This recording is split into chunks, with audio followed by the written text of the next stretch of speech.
واهلا باللي بيتابعوني. رانيا موسى وحكايه ورا روايه وحدث بالفعل. قصتنا بتحكي في فتره قديمه شويه، طبعا خارج مصر وفي دوله اجنبيه. طفل هو اللي بيحكي القصه دي، بيقول انا كنت مرتبط بجدتي جدا جدا، وبعد ما توفت انا نفسيتي تعبت قوي قوي، انا وجدي، رغم ان انا وجدي مش على وفاق ابدا. بس في يوم لقيت والدتي بتقولي جدك نفسيته تعبانه قوي، وفي نفس الوقت انا نفسي انت وهو تقربوا من بعض، وانا ووالدك ورانا شغل خارج البلد ولازم نسافر. قال لها يعني هتعملي ايه يا ماما؟ قالت له هوديك هناك في الريف في بيته الجميل والجناين الحلوه، تقعد معاه تقربوا من بعض شويه. لا بس جدي ده ساكت على طول، انا مش هيتكلم معايا، انا هقعد ساكت انا كمان. قلت له لا كلمه وهو اوعدك ان هو هيتكلم. فوافق لانه ما ينفعش يقول لا او يرفض، وسافر فعلا الريف عند جده. اول يوم وتاني يوم الجد بياكل لوحده وقاعد لوحده، وهو كمان وزهقان جدا وبيعد الوقت اللي مامته هتيجي فيه. اللي حصل ان هو قام قلق في ليله كده من الليالي، قام يشرب ميه، سمع جده بيعيط عياط شديد. دخل عليه مخضوض، جدي انت بتبكي ليه يا جدي؟ قال له انا هحكي لك. وعينيه متثبته على فوق فتحة التهوية اللي عنده في الأوضة. فقال له ايه سر فتحة التهوية دي؟ قال له اصبر هحكي لك. قال له انا كان عندي 8 سنين لما الواقعة دي حصلت. انا كنت بلعب في الأوضة، انا طفل وحيد ماليش لا اخت ولا اخ، ودايما بكلم نفسي وبلعب مع نفسي، مفيش حد بيشاركني خالص اي اهتمامات ليا. بس في يوم كده سمعت خبط جامد فوق قوي جاي من فتحة التهوية اللي فوق. اتخضيت وخفت، وخبط جامد رزع جامد، حاجة بتتجر. ايه الاصوات دي؟ بخوف رحت سألت بابا وماما ايه الاصوات اللي بسمعها دي؟ قالوا لي ده دول الفيران اللي فوق واحنا هنموتهم وما عدتش هتسمع صوت ده تاني، ما تخافش يا حبيبي. وخلاص وسكت. بس في ليلة تانية كده سمعت صوت غريب برضو، ولقيت صوت بنت صغيرة طفلة بتقولي ازيك انا بولي. قلت لها بولي؟ بولي مين؟ قالت له تقريبا اختك، انت باباك مش اسمه مايكل؟ قلت لها ايوه بابايا اسمه مايكل، بس انا محدش قال لي خالص ان انا عندي اخوات، اشمعنى قاعده فوق؟ قالت له لان بابا قال ان انا ممنوع ان انا اظهر لحد. ليه؟ لان انا شكلي بيخوف الناس ومحدش بيحبني. محدش بيحبك؟ ايه الكلام الغريب ده؟ لا مش ممكن. قالت له بس انت اخويا، انا سمعت مره بابايا بيقول ان انت اخويا. لا بجد انا عندي اخت، انا مبسوط قوي. وفضلت العب معاها واكلمها من عن طريق فتحه السقف وفرحان جدا، بس النوم غلبني ونمت. صحيت تاني يوم فرحان وباكل وانا مبسوط، فبابا بيقول لي بالراحه شويه على نفسك، انت مبسوط كده ليه؟ قال له علشان بسرعه ارجع الاوضه واكلم اختي. اختك؟ انت ما عندكش اخوات؟ ببص على وش مامتي لقيتها زي الشبح، مفيش نقطة دم في وشها. انا كمان خفت، يعني ايه ما عنديش اخوات؟ امال مين اللي بتكلمني من فوق دي؟ بابايا قال لي وبص لي كده قال لي انت متعاقب ومفيش ليك حلويات ولا هتخرج علشان انت بتكذب.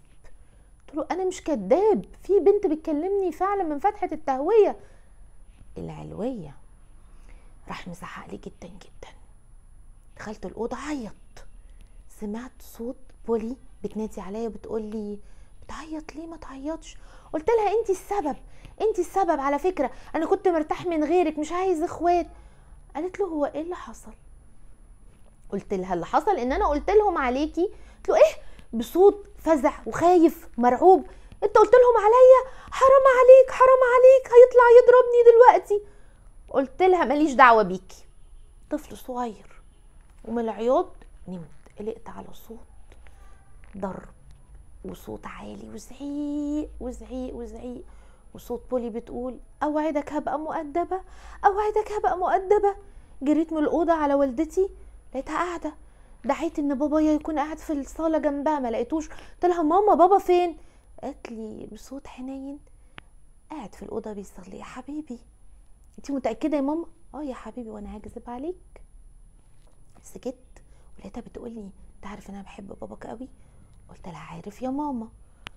وبعدين دخلت لعبت ونسيت، وشويه لقيت بابا جاي ونتعشى سوا وقال لي العقاب جاب نتيجه ولا ايه؟ قلت له ايوه انا كنت بتخيل، خلاص اوعدك انا مش هقول اي حاجه تاني ولا هالف تاني. قال لي برافو عليك ابني حبيبي، وخلاص الموضوع عدى. بس بالليل بعد ما نام ونادت عليها قلت لها بولي ايه اللي حصل؟ قالت له بسببك ضربني وقال لي انسي ان ليكي اخ. قلت لها طيب خلاص مش تزعلي، انا مش هقول لهم حاجه عنك تاني، واتفقنا على سرنا يبقى ما بيني وما بينها، وهخبط لها لما يناموا عشان نكلم بعض ونلعب مع بعض. ما جبتش سيره بولي دي تاني ابدا. بس كنت مبسوط في نفس الوقت مستغرب، وساعات بحس ان انا بيتهيألي، واحيانا بخاف بقول ما ممكن تكون شبح ولا حاجه وانا خايف. اللي حصل بعد كده ان انا في يوم بولي كانت بتكلمني بتقولي انا زهقانه قوي، اوصف لي التلج بره شكله ايه؟ قلت لها ده ابيض وجميل جدا. قالت لي طيب هو انا ينفع اشوفه في يوم من الايام؟ قلت لها ينفع قوي، اطلع اخرجك دلوقتي؟ فقالت لي يلا يا ريت. قلت لها طب استني لما يناموا انا هطلع لك. وبعدين بالليل لما ناموا قلت لها بولي ايه رايك اطلع دلوقتي اخرجك ونشوف في التلج ومحدش هيشوفك؟ رد صوت بابايا من جنبها قال لي لا بولي مش هتخرج. وسمعت صوت خبط ورزع وصوت ضربها واجع قلبي وصوت عياط يقطع القلوب، وهي بتقوله هبقى مؤدبة، اوعدك مش هعمل حاجة اوعدك. بس انا من خوفي نمت، كنت خايف منه قوي. لقيته نازل من فوق وبيحفر ارض الجنينة اللي ورا، طول الليل قعد يحفر، لقيته لغاية ما نمت. صحيت تاني يوم لقيت الحفرة اللي هو حفرها مردومة تحت الشجرة القديمة، وفتحة التهوية اللي فوق مفتوحة ومفيش بولي تاني. ومرت الأيام وعرفت بعدها إن بولي دي كانت أختي عندها متلازمة داون، وهو كطبيب كان رافض إن حد يشوفها ويعرف إن ابنة الطبيب مختلفة.